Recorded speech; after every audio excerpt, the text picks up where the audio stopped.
अस्सलाम वालेकुम students. First year chemistry lecture 34 में आज हम मॉलिक्यूलर ऑर्बिटल थ्योरी यानी कि MOT के बारे में बात करेंगे। मॉलिक्यूलर ऑर्बिटल थ्योरी के पास्टलेट्स आपने डिटेल में पढ़े थे, जिसको आपने मॉलिक्यूलर ऑर्बिटल थ्योरी के मेन पॉइंट्स का नेम भी दिया था। अब आज हम उसके अकॉर्डिंग चंद एक मॉलिक्यूल के स्ट्रक्चर जो हैं वो ड्रा करेंगे। आपने पढ़ा था कि मॉलिक्यूल कैसे बनते हैं, एटम्स आपस में कंबाइन होते हैं मॉलिक्यूल बनते हैं, या मॉलिक्यूलर ऑर्बिटल कैसे बनते हैं, एटॉमिक ऑर्बिटल आपस में ओवरलैप करते हैं तो मॉलिक्यूलर ऑर्बिटल बनते हैं। ये आपने पढ़ रखा था। अब देखें, फॉर एग्जांपल हमारे पास है हाइड्रोजन 1s1। इसकी इलेक्ट्रॉनिक कन्फिग्रेशन क्यों? क्योंकि इसके पास सिर्फ एक इलेक्ट्रॉन है। अब H2 कैसे बनेगा? दो हाइड्रोजन आपस में मिलेंगे। ये हाइड्रोजन का वो एटॉमिक ऑर्बिटल है जिसने ओवरलैपिंग करनी है, ठीक है। मतलब अगर हम देखें तो एक हाइड्रोजन का ये ऑर्बिटल, ये एक हाइड्रोजन है, ये दूसरे हाइड्रोजन के ऑर्बिटल से ओवरलैप करेगा, ये दूसरा हाइड्रोजन, ठीक है। ये एक हाइड्रोजन का s ऑर्बिटल, ये दूसरे हाइड्रोजन का s ऑर्बिटल, दोनों में कितने कितने इलेक्ट्रॉन? एक एक इलेक्ट्रॉन, ठीक है। अब देखें, ये दोनों हाइड्रोजन आपस में मिलेंगे तो H2 बन जाएगा। ये भी एटॉमिक ऑर्बिटल, ये भी एटॉमिक ऑर्बिटल, यानी कि एक एक एटम का है तो एटॉमिक ऑर्बिटल कहेंगे। जब ये दोनों आपस में मिल जाएंगे, आपस में बॉन्ड बना लेंगे ना, तो उसको हम कहेंगे मॉलिक्यूलर ऑर्बिटल। H2 बन जाएगा, मॉलिक्यूल बन जाएगा, ठीक है। अच्छा जी, अब हमने मॉलिक्यूलर ऑर्बिटल थ्योरी के पास्टुलेट में ये भी पढ़ा था कि अगर दो एटॉमिक ऑर्बिटल आपस में मिलते हैं तो दो ही मॉलिक्यूलर ऑर्बिटल बनेंगे। दो एटॉमिक ऑर्बिटल्स आपस में मिलते हैं तो दो ही मॉलिक्यूलर ऑर्बिटल बनेंगे, ठीक है। और हाफ उनमें से होंगे बॉन्डिंग, हाफ उनमें से होंगे एंटी बॉन्डिंग। बॉन्डिंग वो होंगे जिनकी एनर्जी कम होगी, क्योंकि वहाँ पे तो बॉन्ड बन जाता है, स्टेबिलिटी हो जाती है, एनर्जी कम हो जाती है, ठीक है। और हाफ वो होंगे जो एंटी बॉन्डिंग, मतलब जिनकी एनर्जी ज़्यादा होगी। देखें, अब ये दो ऑर्बिटल्स हैं, जब ये आपस में कंबाइन होंगे तो दो ही नए ऑर्बिटल बनेंगे। एक ये ऑर्बिटल नया बन गया और एक ये ऑर्बिटल बन गया। एक ये ऑर्बिटल नया बन गया, एक ये ऑर्बिटल, ठीक है। अगर आपने और अच्छे तरीके से समझना है तो यहाँ पे सर्कल लगा दो ताकि और क्लियर हो जाए आपको कि ऑर्बिटल कौन कौन से। एक ये ऑर्बिटल बना और एक ये ऑर्बिटल बन गया, ठीक है। अब देखिए, दो एटॉमिक ऑर्बिटल्स आपस में ओवरलैप किया, मॉलिक्यूलर ऑर्बिटल बने, ठीक है। अब एक मैंने नीचे लिखा है, एक मैंने लिखा है ऊपर। मतलब एक की एनर्जी कम है, एक की एनर्जी ज़्यादा है। इसकी एनर्जी डेफिनेटली कम होगी। इस तरह से एनर्जी लाइन आप ड्रा कर लो। ये एनर्जी लाइन है, मतलब इसकी एनर्जी कम है, इसकी एनर्जी ज़्यादा है। और जिसकी एनर्जी कम है, यानी कि दो ऑर्बिटल्स मिले, दो ही आगे नए ऑर्बिटल्स बने, हमने पढ़ा था। एक की एनर्जी कम होगी, एक की ज़्यादा होगी। जिसकी एनर्जी कम होगी उसे आप कहते हो बॉन्डिंग मॉलिक्यूलर ऑर्बिटल, और जिसकी एनर्जी ज़्यादा होगी उसे आप कहते हो एंटी बॉन्डिंग मॉलिक्यूलर ऑर्बिटल, ठीक है। और फिर हमने फिलिंग ऑफ इलेक्ट्रॉन का पढ़ा था कि अब ये दो इलेक्ट्रॉन है हमारे पास। सबसे पहले हमने बॉन्डिंग मॉलिक्यूलर ऑर्बिटल फिल करने, तो दो इलेक्ट्रॉन थे हमारे पास, एक इलेक्ट्रॉन यहाँ पे आ गया। इस ऑर्बिटल में मैक्सिमम कितने इलेक्ट्रॉन आ सकते हैं? दो आ सकते हैं। अब हमने इनको पेयर्ड करना है, टोटल दो इलेक्ट्रॉन, तो दोनों ही यहाँ पे आ जाएंगे और हमने इनकी स्पिन ऑपोजिट लिखनी है, एक अपवर्ड एक डाउनवर्ड, ठीक है। पता है ना आपको, हमने पास्टुलेट्स में पढ़ा था। अब टोटल दो इलेक्ट्रॉन थे, इन दोनों ने ओवरलैपिंग की, बॉन्ड बन गया। इस ऑर्बिटल को कहेंगे बॉन्डिंग मॉलिक्यूलर ऑर्बिटल। इसकी एनर्जी क्या होगी? कम होगी। अब दो इलेक्ट्रॉन थे, दोनों ही हमने यहाँ पे फिल कर दिए। कितने इलेक्ट्रॉन रह गए? बाकी कोई भी नहीं। इसका मतलब फिर ये हमारे पास जो एंटी बॉन्डिंग मॉलिक्यूलर ऑर्बिटल है ये खाली रहेगा। अब यहाँ पे बॉन्ड कौन सा बने? Sigma bond. सिग्मा ये 1s ऑर्बिटल के मिलने से बने, सिग्मा 1s का नेम दे सकते हो। तो ये ऑर्बिटल भी क्या होगा? ये भी सिग्मा ही होगा, ठीक है। इसे हम कहेंगे सिग्मा स्टार। हमने पढ़ा था कि एंटी बॉन्डिंग को हम स्टार से शो करते हैं। अगर ये सिग्मा है तो ये क्या कहलाएगा? सिग्मा स्टार 1s, ये कहलाएगा, ठीक है। तो ये हमारे पास हो गया स्ट्रक्चर ऑफ हाइड्रोजन। हाइड्रोजन का स्ट्रक्चर हमने बना लिया।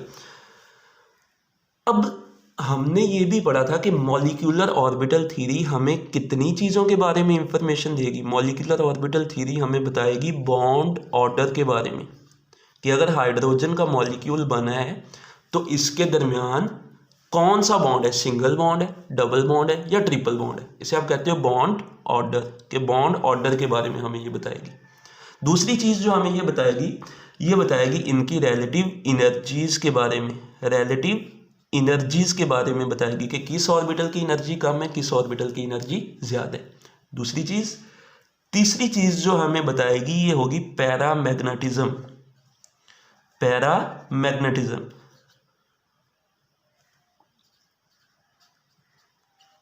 कि ये जो हाइड्रोजन का मॉलिक्यूल है क्या ये मैग्नेट को अट्रैक्ट करेगा या नहीं। अब इनको डिटेल में पढ़ते हैं। सबसे पहले हमने बॉन्ड ऑर्डर मालूम करना है कि दो हाइड्रोजन आपस में जुड़े हैं, इनके दरमियान बॉन्ड कौन सा होगा, सिंगल बॉन्ड होगा, डबल होगा या ट्रिपल होगा। तो उसके लिए फॉर्मूला है, बॉन्ड ऑर्डर फाइंड आउट करने के लिए फॉर्मूला है number of electron in bonding molecular orbital minus number of electron in anti bonding molecular orbital divide by 2, कि जितने इलेक्ट्रॉन बॉन्डिंग में है माइनस जितने इलेक्ट्रॉन एंटी बाइंडिंग में है ओवर 2। तो निकालते हैं bond order. Bonding molecular orbital में कितने इलेक्ट्रॉन है, 2। एंटी बॉन्डिंग में कितने, 0 डिवाइड बाय 2। आंसर कितना आया, 1। इसका मतलब कि दो हाइड्रोजन के दरमियान कौन सा बॉन्ड पाया जाएगा, सिंगल बॉन्ड। दो हाइड्रोजन के दरमियान कौन सा बॉन्ड पाया जाएगा, सिंगल बॉन्ड। देखें कैसे पता चला, इस मॉलिक्यूलर ऑर्बिटल थ्योरी के स्ट्रक्चर की मदद से, कि हमने ये स्ट्रक्चर बनाया, यहाँ से हमने बॉन्ड ऑर्डर निकाल लिया, 2 - 0 divide by 2 it's equal to 1, मतलब सिंगल बॉन्ड आएगा। अब रिलेटिव इनर्जीज, किसकी एनर्जी कम है और किस मॉलिक्यूलर ऑर्बिटल की एनर्जी ज़्यादा है। देखिए सिग्मा 1s इसकी एनर्जी क्या है, कम है। सिग्मा 1s इसकी एनर्जी कम है। अब देखें सिग्मा स्टार 1s इसकी एनर्जी ज़्यादा है। सिग्मा स्टार 1s ये रिलेटिव एनर्जी आ गई कि ये जो मॉलिक्यूलर ऑर्बिटल है इसकी एनर्जी कम है, ये जो मॉलिक्यूलर ऑर्बिटल है इसकी एनर्जी ज़्यादा है। ये देखें ये एनर्जी लाइन है, नीचे वाले की एनर्जी कम, ऊपर वाले की एनर्जी ज़्यादा। अब पैरामैग्नेटिज्म, इस पॉइंट को आपने समझना है डिटेल से। What is meant by paramagnetism. Paramagnetism हम किसे कहते हैं बेटे, पैरामैग्नेटिज्म हमने देखना है कि क्या H2 का मॉलिक्यूल मैग्नेट को अट्रैक्ट करेगा या नहीं। देखें बेटे, अगर इसके दरमियान कोई अनपेयर्ड इलेक्ट्रॉन हुआ, ये जो दो ऑर्बिटल्स हैं, ये जो मॉलिक्यूलर ऑर्बिटल्स बने, अगर इनमें कोई अनपेयर्ड इलेक्ट्रॉन हुआ तो ये मैग्नेट को अट्रैक्ट करेगा और ये पैरामैग्नेटिक होगा। अगर इनके दरमियान कोई अनपेयर्ड इलेक्ट्रॉन ना हुआ तो ये डायामैग्नेटिक होगा। अगर इनके दरमियान कोई अनपेयर्ड इलेक्ट्रॉन ना हुआ मतलब ये खाली है, ये पेयर्ड है, ये दो इलेक्ट्रॉन है, ठीक है, तो ये मैग्नेट को अट्रैक्ट नहीं करेगा और ये डायामैग्नेटिक होगा। अब देखिए इन मॉलिक्यूलर ऑर्बिटल में क्या, इनको नहीं देखना, इनमें देखना है क्या कोई अनपेयर्ड इलेक्ट्रॉन है, नहीं। दो ऑर्बिटल हैं, एक फुली फिल्ड है, पेयर्ड है, एक खाली है, मतलब फिर H2 क्या है, H2 इज डायामैग्नेटिक। तो फिर अगर आपसे पूछ लिया जाए कि कौन सा पैरामैग्नेटिक होगा, आप कहोगे कि अगर मॉलिक्यूलर ऑर्बिटल में कोई अनपेयर्ड इलेक्ट्रॉन रखने वाला ऑर्बिटल हो। फॉर एग्जांपल यहाँ पे अगर एक इलेक्ट्रॉन होता तो ये पैरामैग्नेटिक होना था, इसने मैग्नेट को अट्रैक्ट करना था, ठीक है। अब हमारे पास या तो ये ऑर्बिटल खाली है या ये कंप्लीटली फिल है, तो ये डायामैग्नेटिक होगा, ये मैग्नेट को अट्रैक्ट नहीं करेगा। ये हमारे पास H2 का स्ट्रक्चर हो गया बेटे। अब जो अगली एग्जांपल हम पढ़ेंगे वो होगा स्ट्रक्चर ऑफ He2। हीलियम है, ये हीलियम नोबल गैस है, किसी के साथ रिएक्ट नहीं करती, ठीक है। तो He2 दो हीलियम आपस में मिले हुए, मतलब ये तो पॉसिबल ही नहीं है, ये तो बनेगा ही नहीं, ये नहीं होता, He2 नहीं होता। अब हम ये मॉलिक्यूलर ऑर्बिटल थ्योरी की मदद से साबित कर सकते हैं कि ये He2 एग्जिस्ट ही नहीं करता, ये होता ही नहीं है, ठीक है। दो हीलियम के दरमियान कोई बॉन्ड नहीं होता, ये हम साबित कर सकते हैं with the help of MOT। तो हमने MOT को प्रूव करने के लिए ये एग्जाम्पल ली कि हीलियम का मॉलिक्यूल नहीं होता। हम MOT की मदद से देखते हैं कि क्या वाकई ही हीलियम का मॉलिक्यूल एग्जिस्ट करता है या नहीं करता, ठीक है। तो हीलियम बेटे इसका एटॉमिक नंबर है 2, इसकी इलेक्ट्रॉनिक कन्फिग्रेशन होगी 1s2। तो हीलियम का एटॉमिक नंबर कितना है 2, मतलब हीलियम में 2 इलेक्ट्रॉन है।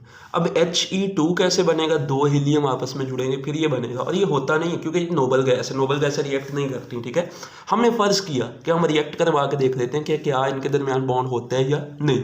अगर बॉन्ड हुआ तो हम कहेंगे कि नोबल गैस रिएक्ट करती है, बॉन्ड ऑर्डर से पता चलेगा। अगर बॉन्ड नहीं निकला तो हम कहेंगे ये रिएक्ट नहीं करती, ठीक है।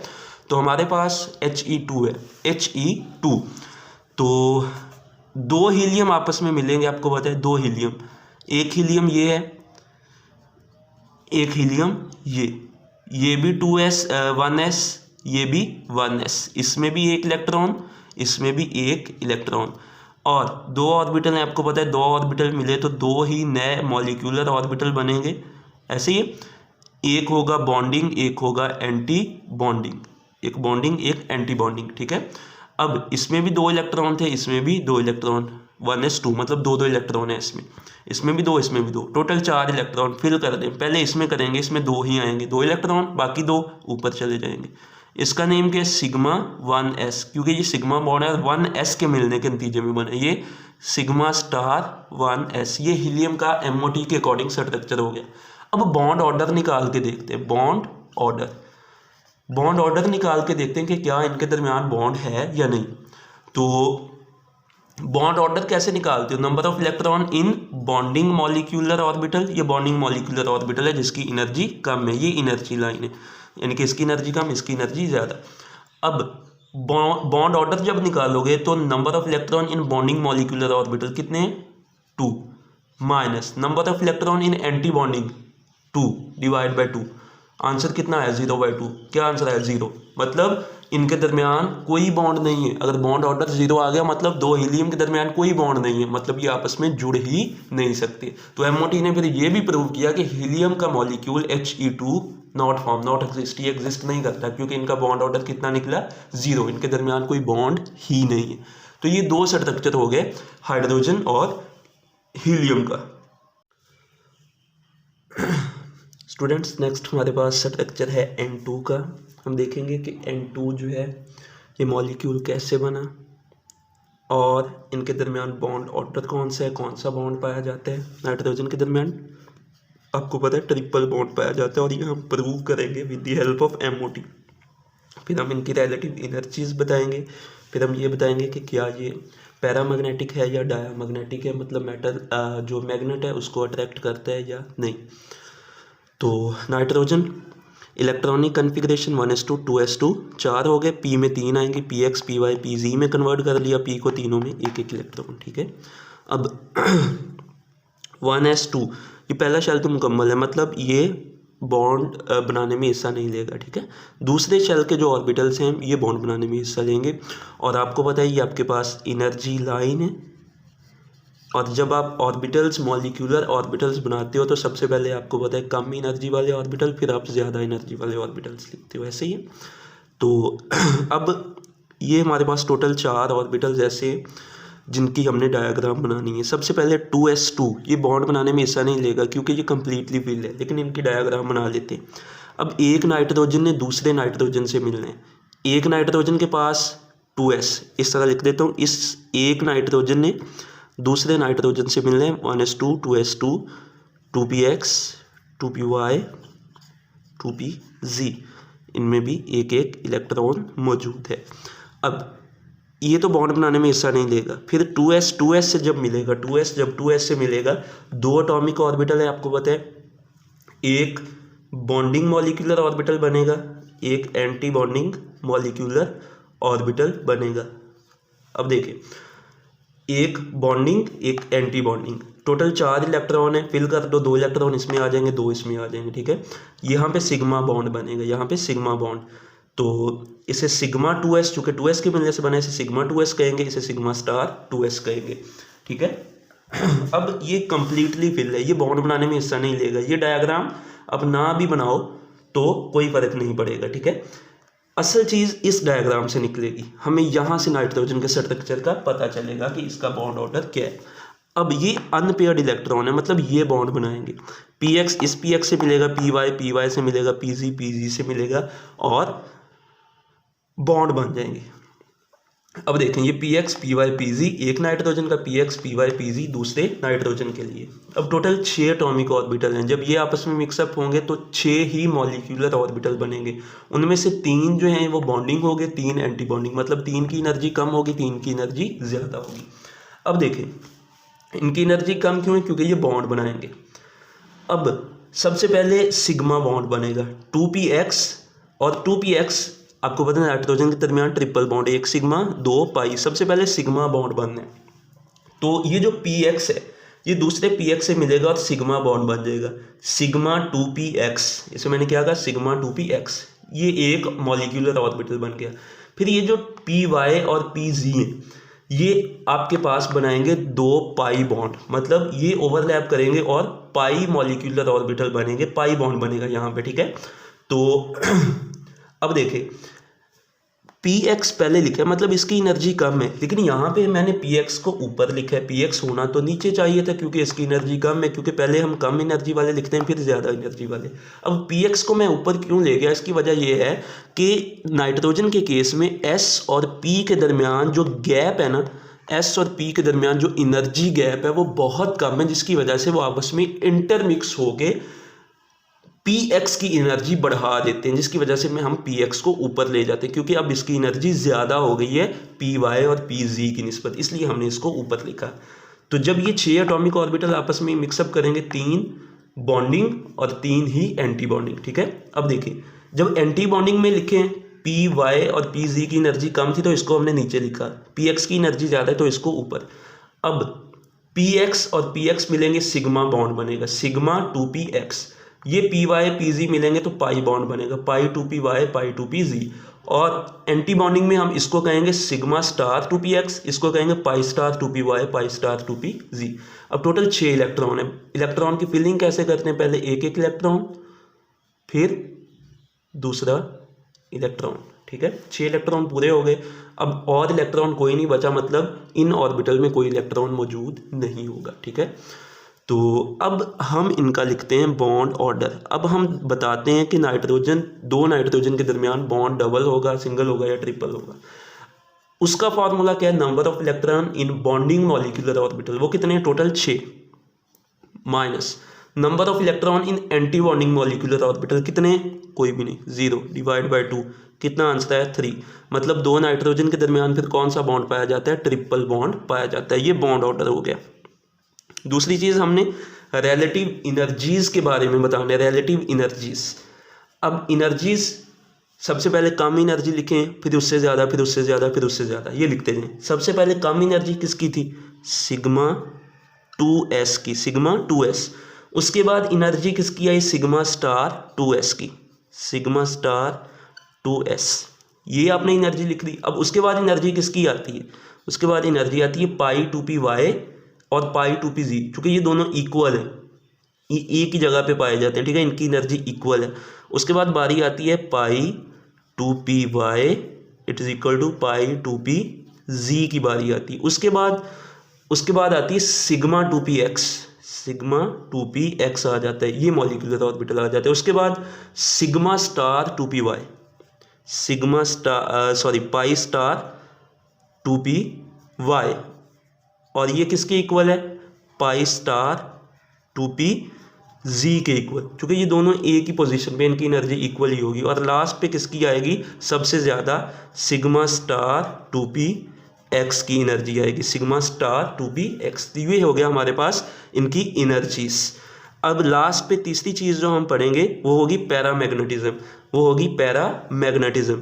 अब पैरामैग्नेटिज्म आपने ये बताना है कि ये पैरामैग्नेटिक है या डायामैग्नेटिक, मतलब मैग्नेट को अट्रैक्ट करेगा या नहीं। क्या इसमें कोई अनपेयर्ड इलेक्ट्रॉन है, कोई नहीं। इन 6 के 6 ऑर्बिटल में कोई अनपेयर्ड इलेक्ट्रॉन नहीं है, मतलब ये पैरामैग्नेटिक नहीं होगा, बल्कि क्या होगा, डायामैग्नेटिक। तो N2 इज डायामैग्नेटिक। ये बेटे हमारे पास हो गया नाइट्रोजन का structure according to MOT। Okay ji.